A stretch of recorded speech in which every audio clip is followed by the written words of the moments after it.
Coming to the issue of the Tegeta, we have given all information that National Treasury wanted. We have listed the instances and the dates. Then they came back with the 172-page document and stipulating that the answers and the reviews must be approved by board. But we have scheduled board meetings. I mean, our next scheduled board meeting is in September, 21st of September. They were forced, the CEO and his people, to wait for this meeting to happen. They were ready. Then the minister gave instruction that don't wait for the board meeting, submit this to Treasury, and it was done. So there is no attempt at all to be devious, to be uncooperative, to hide things, because there is nothing to hide. As far as confidence is concerned, I have full confidence in the CEO and the executives at Eskom. They work by the book. Decisions in the tender committee, and the chairperson of the board tender committee is here, if you want to ask him. Those decisions are vetted by independent auditors. It's a long process. When I started at Eskom, I was chairperson of the tender board. We used to meet right into the night, at times even on weekends, because of the length of the process of procurement.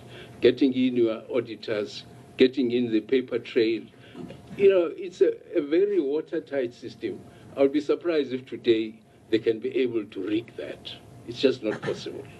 So as far as confidence is concerned, South Africans, I would like to say, you must be very thankful that you have this leadership at Eskom. It's changed people's lives. It's changed the prospects of new investments in this country because of the stability and security of supply of electricity.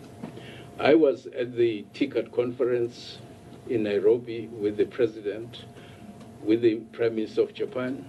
Uganda, Zambia, everybody was rushing to us, saying, come and help us. We have got electricity problems in our countries. I said, fine, the Southern African power pool is there. The CEO attends. Let's discuss your needs, but we'll have to strengthen our own transmission systems first, our own transformers, before we can carry the extra 2,000 megawatts, for instance, that Zambia is requesting. So Eskom is on the roll. It's playing a vital role in the whole region. We are going to deliver, but we need your cooperation, because this campaign to kill trust in Eskom, to actually portray us as if we are committed or we are bought or we are captured, is nonsense. Please help us with this. The state was captured in 1948 when the nationalists came to power. We have contracts at Eskom that have lasted 40 years, which were approved by the Nationalist Party government, giving huge prepayments, billions of dollars to the Anglos, to the other companies that were mining coal, the 5 coal suppliers to Eskom, giving contracts by the Nationalist Party government. Those shareholders sitting in London all over the place have benefited on the sweat of our miners, have benefited taking money from this country because of the state capture. So please, when we talk of state capture, let us be clear what we are talking about. Eskom wants to effect transformation in this country at a fundamental level. We want to not renew the contracts that are coming to an end belonging to these 5 big companies. We want to supply small miners, small black miners, small women-owned mines, because that is our duty if we are going to carry out the NDP. And we need cooperation from you as parliamentarians and leaders in society, because it's a big challenge. We have not even started. I said at one stage they killed Netleg. Netleg was the hope in 1993. I was at Kotesa, that we would have a platform where we'll talk about transformation in this country. It was killed. It's now only talking about wage negotiations. Nobody worries about this. This was a high-level social dialogue platform. That's what it was made. Because without justice, there can be no reconciliation. And that's where justice was going to be expressed through the banks giving, new rules for credit to SMMEs, to new enterprises, building up factories in Soweto and other rural areas. All this has not happened. And yet we get focused on why do you supply Tegeta. Tegeta is only 5% of the coal supply to Eskom. The prepayments we have made are not even in multi-millions like before. But we needed coal urgently at the time. And they said for us to open up a new seam to supply you the extra coal you need, we need a prepayment of so much. And that was made because there were stations that were going to shut down and we have had massive load shedding.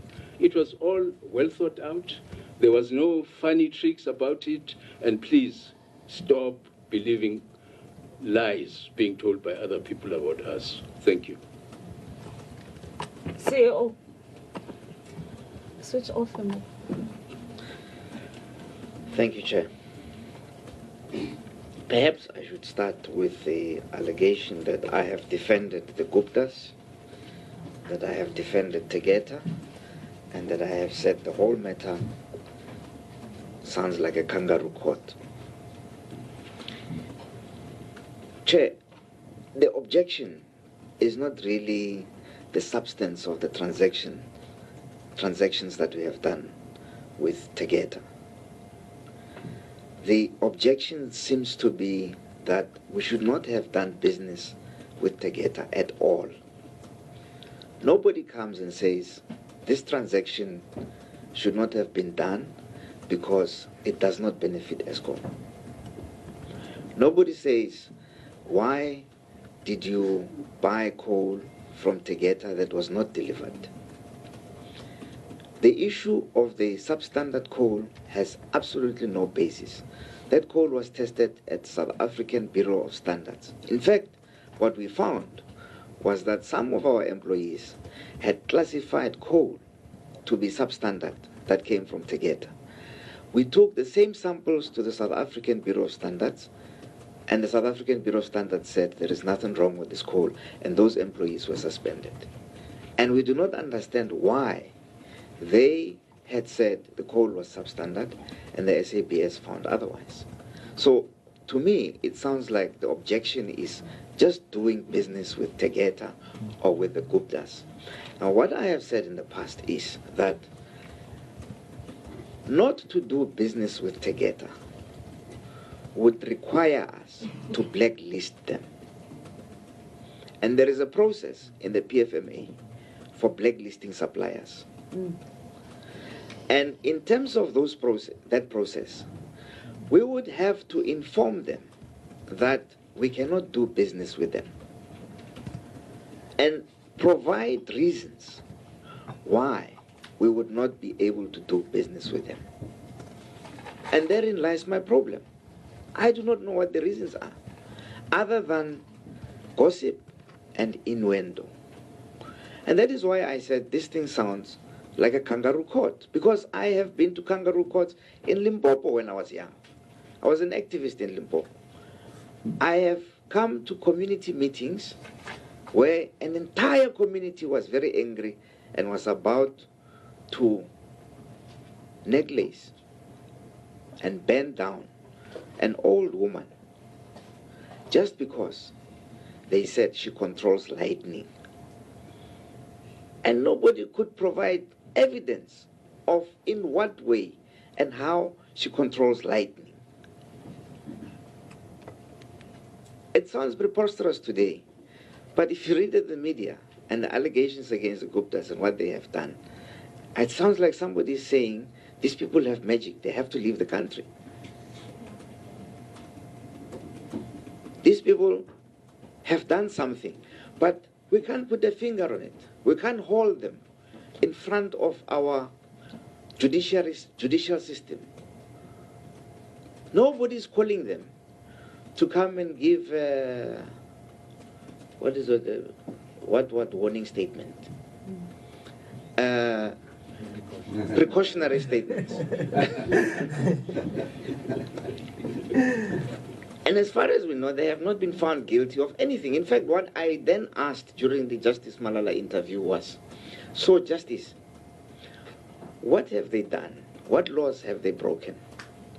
And what has been done about it? Because I just work at ESCOM, and I need to be told, don't do business with them for these reasons. Nobody has come to me and given me the reasons, other than then I get labeled to be a Gupta person, just because I will not break the laws of our country, which says I cannot blacklist them without a reason. It's as simple as that. We cannot blacklist them without providing reasons. I can say that we will not do business with you because you landed your aeroplane at Waterkloof. I'm not sure if that will carry water in a court of law. Not in Waterkloof. I don't understand. I said you won't carry water in Waterkloof. I don't carry water in Waterkloof.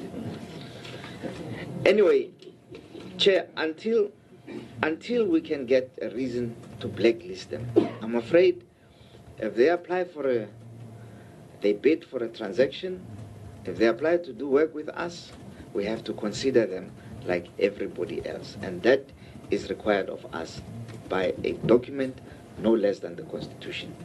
That is all that I have said on the matter. I don't know if by saying so, that makes me a captured person. Perhaps I'm captured, but I'm captured by the Constitution, not by the Guptas. I'm captured by the principles of human rights, that if you're going to make an allegation, people have said even today in this meeting that people have been found guilty, guilty. But it looks like now people are found guilty without any evidence, and people are presumed guilty until they are proven innocent. That is not how I understand our law to work.